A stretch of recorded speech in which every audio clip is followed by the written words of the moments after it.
Hello there everyone, I am your host, the Sea Monster, and welcome to my essay video series on Kong Skull Island. The film was directed by Jordan Vogt Roberts and was released in 2017 as the second installment in the franchise that would go on to be regarded as the MonsterVerse. The film is a reboot in the King Kong franchise that was also intended to tie Kong into the same universe as Godzilla 2014 for the crossover that was to come. Now, I'm more than aware that I've been doing the MonsterVerse in essay video form out of order, considering that I did Godzilla King of the Monsters 2019 and Godzilla vs. Kong first. However, I am trucking along, and I should be expected to have rounded out the MonsterVerse by 2023. I figured that this order is suited as a way to look back on how the MonsterVerse started, and to get an understanding of the groundwork that was set up for us to get to a particular endpoint. For you see, it's not about the destination, it's about the journey. And the MonsterVerse's journey so far has been one that I've been more than interested in looking into. Since I've done quite a few essay videos on Godzilla films already though, I think an essay video series on a film that exclusively stars the eighth wonder of the world himself was long overdue, and I think for the time being it will certainly suffice. And then, when this one is over, I will round out this string of MonsterVerse films with a series on Godzilla 2014, which will come in the nearest foreseeable future. So, if you've seen an essay video or a series of essay videos from me by now, you all know the drill. But for those who don't know, here's the gist. I will be discussing Kong Skull Island in terms of how the film holds up overall, primarily in an objective scale, while bits of my personal perspective will interject when suited and when made apparent. And then I will come to a conclusion on the film's overall quality based on its objective merits, with my personal thoughts being included at a minimal level. Now, my essay video series on Kong Skull Island is only going to be a two-parter, as I don't really consider the film to be quite as meaty in terms of things to discuss as other entries in the MonsterVerse. But there is definitely enough meat in its bones to look into all the same. Well, now that we have gone through the proper formalities of introductory practices, let's fly right into this thing, shall we?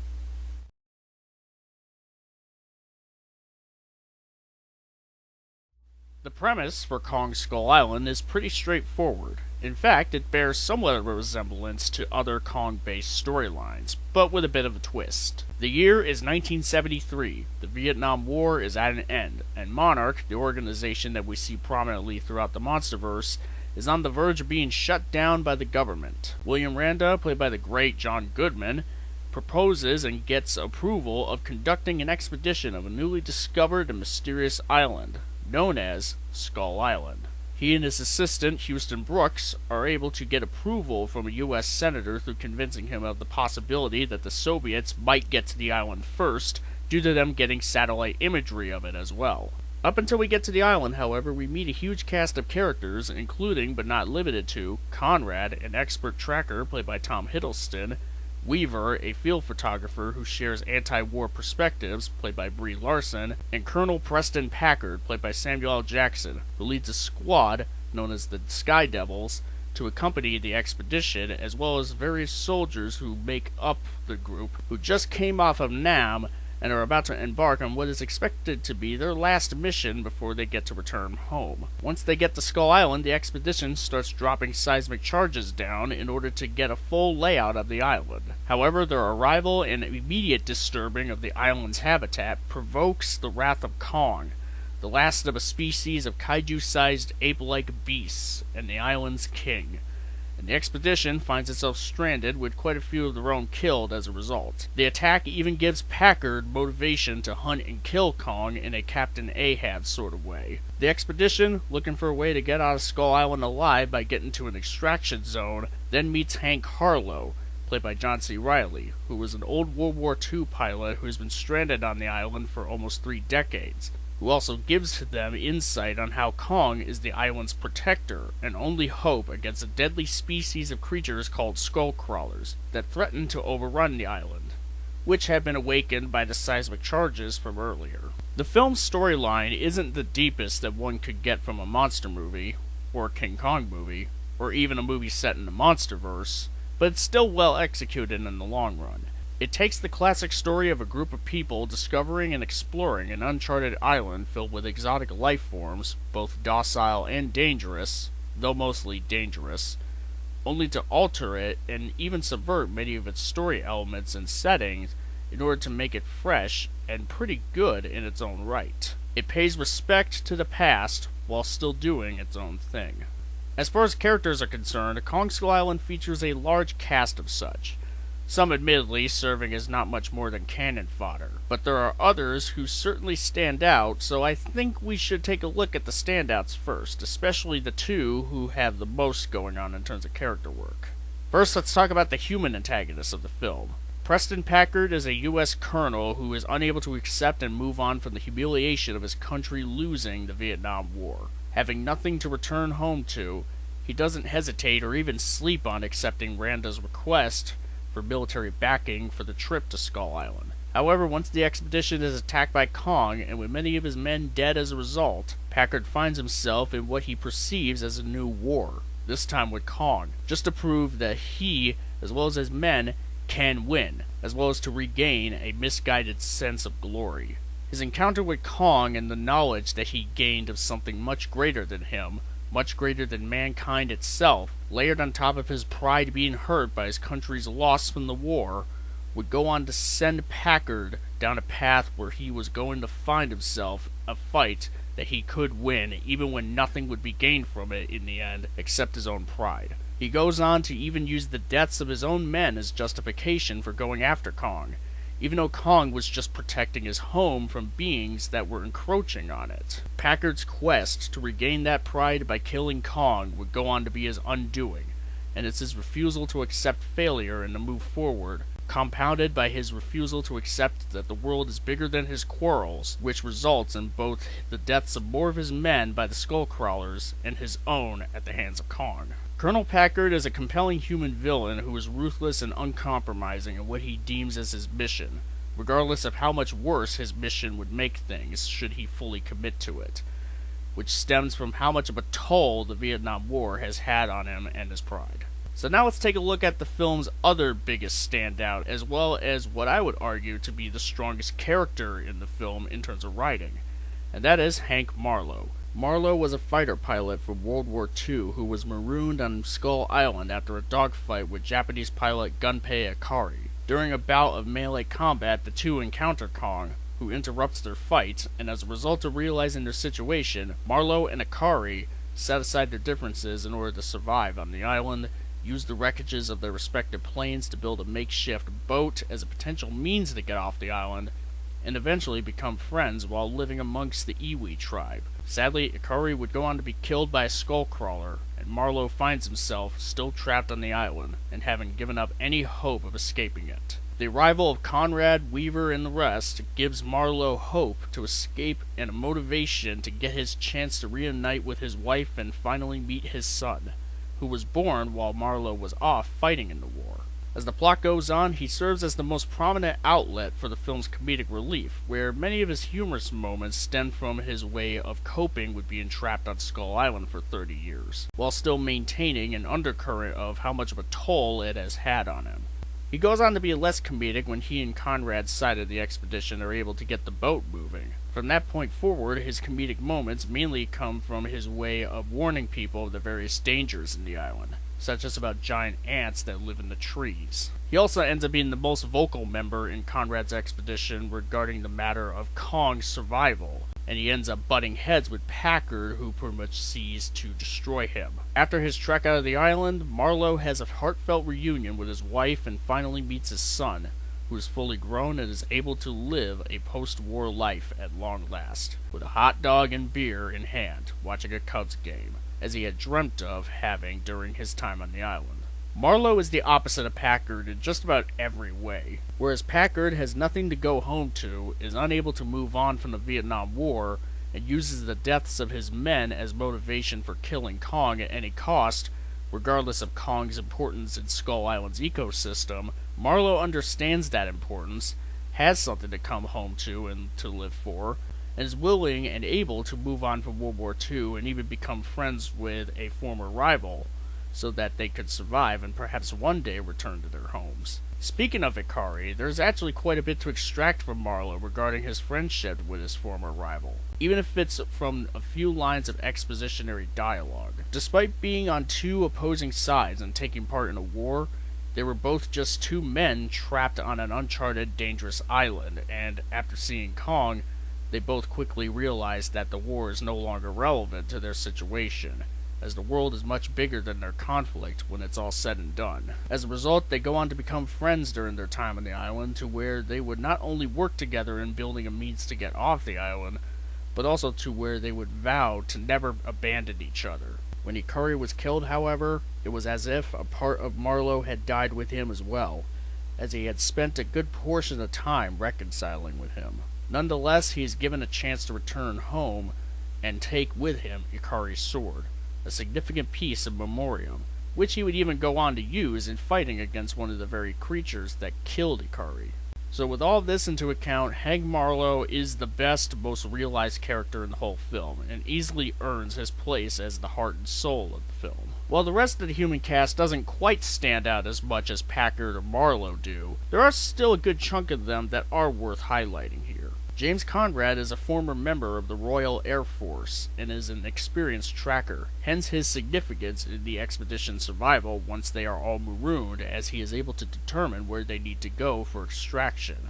Being a tracker with a militaristic background, he is able to protect his fellow expedition members as well as himself in the name of surviving the island's many dangers. There is a neat touch to Conrad as a character where he tells Weaver about how his father was drafted to fight for the UK in World War II, only to have gone missing, presumably dead, similar to Marlowe having gone missing since the war, though excluding the dead part, obviously. When Thomas Mann's character, a soldier named Slivko, makes a remark about the likelihood of Marlowe's wife and son having moved on from him, Conrad gives a knock on the boat's ceiling as a way of saying, "Hey, that's not cool what you just said about that man's family." Based on his history as the son of a pilot who is MIA, perhaps forever, it's a response by Conrad that stems from a place of understanding regarding Marlowe's situation and how sensitive the matter of him returning to his family could be. While not a huge part of what makes the film's characters as solid as they are, Conrad still has a bit to extract from and get a good understanding of upon closer inspection.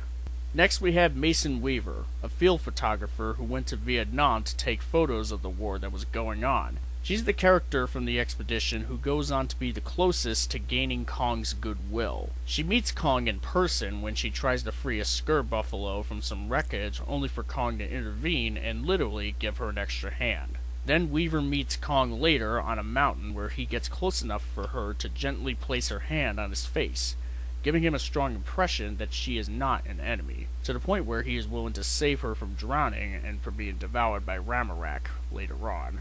I will say that she is extremely lucky to have survived the fall from the cliff and to not have been crushed by the pressure of Kong's grip while he was wrestling her away and out of Ramarak. While certainly not having anywhere near as much going for her in terms of character depth, Weaver is still fairly serviceable as an addition to the cast nonetheless. Then we have William Randa, the member of Monarch who spearheads the expedition to Skull Island. He's motivated to prove that, as he puts it, monsters exist, by an event in his past when he survived an attack at sea by a mysterious creature, an attack of which he was the only survivor.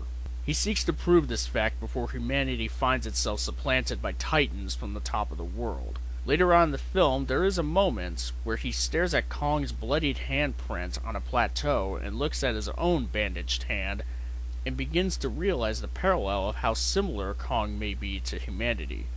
Considering his backstory regarding his survival of a Titan attack, this realization is pretty haunting for him. Randa even goes on to question Packard's want for revenge against Kong, calling back to an earlier scene of how one of the soldiers told him a story about a man whom he got a gun from. This touches on the thematic core of this film, which we'll go into later. At some point, however, after reunited with his colleagues, he is brutally killed by a skull crawler when the expedition finds itself in the boneyard in search of one of Packard's men. We also have Houston Brooks, Randa's closest colleague working for Monarch, who joins the expedition after helping to get it approved for commission.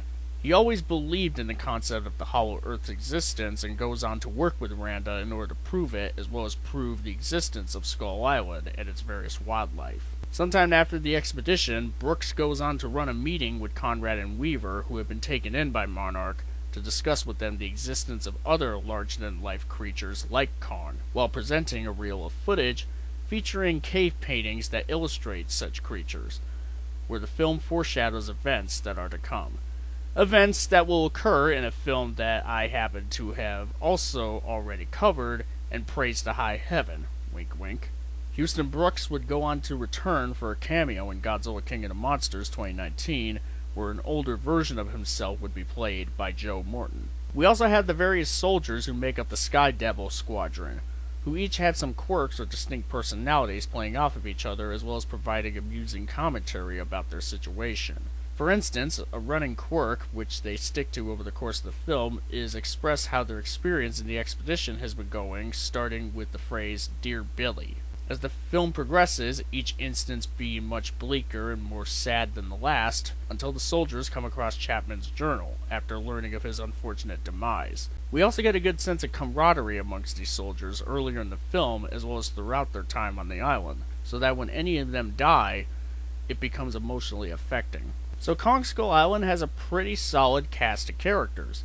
Again, some of them stand out more than others, but overall, pretty good all the same. Now, as far as the thematic core in Kong Skull Island is concerned, the film tackles the effects of being dealt a hard hand by life. More specifically, a hard hand being dealt on people who took part in a war who lost something to it. The film showcases Marlowe as a man who lost time he could have had with his wife and son, but was still willing to move on from World War II, having been the cause of him and Akari being marooned on Skull Island for years, and not be too hung up by the past so that he could have a chance to make up for that lost time. Meanwhile, Packard refuses to move forward after having his pride hurt by his country's loss to Vietnam, and as a result, he puts the lives of his own men and many others on the line to wage an unnecessary war against Kong, who only attacked them in the name of protecting his home from what is to him a mysterious hostile force that has gone on to inadvertently unleash the Skull Crawlers. Packard does all that in the name of regaining a sense of pride, and as a result, he is punished for it. As I mentioned earlier, Marlowe and Packard are pretty much polar opposites of each other, and the character work revolving around them, the journeys in which they've been thrusted into, and their ultimate conclusions are indicative of what part of the film's thematic core they each support. Now sure, the film doesn't explore the core quite as in-depth as other films would, especially considering that it's also trying to be a King Kong film where people encounter and survive against various exotic and dangerous wildlife on an uncharted island that also happens to be done with the aesthetic of the Vietnam War. That being said, the film still does a pretty good job at juggling the Vietnam War-themed monster movie aspects with a pretty solid exploration of men of war trying to cope with what their respective wars have cost them. So we spent quite a bit of time discussing the human characters and how they bolster the film's thematic core. But what about the monster side of things? The most notable monsters in Kong Skull Island is none other than, well, Kong himself. So let's get into him, shall we? Kong does for Skull Island what Godzilla does for the world overall, and that is to maintain its natural order and quell any disturbances of that order. When Randa's expedition drops seismic charges to study its geography, not only does it result in carnage in the island's environment, but it also inadvertently awakens the Skull Crawlers, Kong's nemesis, who wiped out his species many years prior. Obviously, this angers Kong and prompts him to attack the expedition. Kong proves to be more than a match, even at a relatively young age, for the expedition, as well as smaller members of the Skullcrawler species. But he is still young, and he is very much an endling. Once he's gone, that's it. And the bombings on his home put him in even greater danger of extinction because they have awakened an alpha Skullcrawler, known as the Skull Devil, or Ramarek, who will prove more than a match for Kong once he rises up. When he is not keeping peace on the island, Kong is shown to be lonely due to being the last of his kind. Yet despite being truly alone, he still pushes forward, for the sake of his survival and for the sake of keeping the peace in his home. Once again, Kong's characterization bolsters the film's thematic core, considering that his family was essentially at war with the Skullcrawlers and lost their lives, and by association, he lost them to it. much like how Conrad's father, who was a hero to him, disappeared and presumably died in World War II. Kong is overall very well realized as a monster, both in terms of the MonsterVerse and in terms of the King Kong franchise as a whole, and is very well adapted into the film's greater thematic core while also being left open for his story to continue in an organic, compelling way, as we would see in Godzilla vs. Kong, where he is left in a situation where he has to press onward despite how alone he is as far as being a member of his species is concerned, and despite the odds that are stacked against his survival. The world building in Kong Skull Island is very well done. The island is fully realized as a visually stunning and exotic but very dangerous place, filled with a variety of creatures, from the Skur buffalo and the Spore mantis, which are more peaceful and not very hostile, to the mother longlegs and the skull crawlers, who are extremely deadly. And of course we have Kong, who is dangerous only when he and his home are threatened. There is also the indigenous tribe known as the Iwi, who reside in Skull Island worshipping Kong and his now dead species, as well as hiding away from more threatening creatures, particularly the skull crawlers. They are depicted as mute and even blank in terms of facial expression, and only use body language to express emotions or state of mind, whether it's appearing to protect their home from strangers who may potentially be a threat, or approving of such strangers staying in their village for the time being.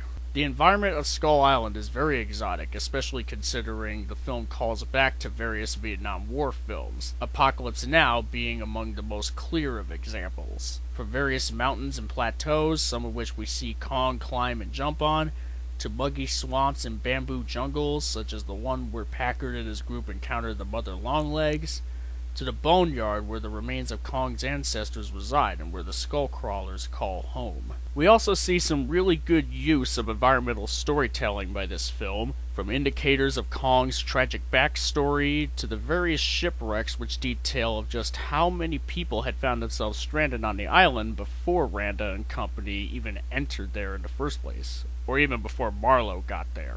The film also goes on to establish that Skull Island resides on hollow ground, thus proving Randa and Brooks' theories on the hollow Earth correct, such as when the latter sees the readings from the seismic charges and how a mention is made of the skull crawlers in Ramarek residing in that hollow ground that awaken as a result of the charges. This bit of world building is small when it comes to this film alone, but it will become an integral point which will plant the seed for the hollow Earth to be further explored in the MonsterVerse entries to come. So overall, the world building in Kong Skull Island gives us a fascinating and exotic look at the eponymous island with its various inhabitants, wildlife, and history, as well as a progenitor of a major point of world building in the greater MonsterVerse. So that's gonna have to do it for this part of my essay video series on Kong Skull Island. Stay tuned for part 2, where I will go into how the film holds up on a technical level in terms of filmmaking, as well as come to an overall conclusion of the whole thing. But until then, thank you for watching, and I will see you all later.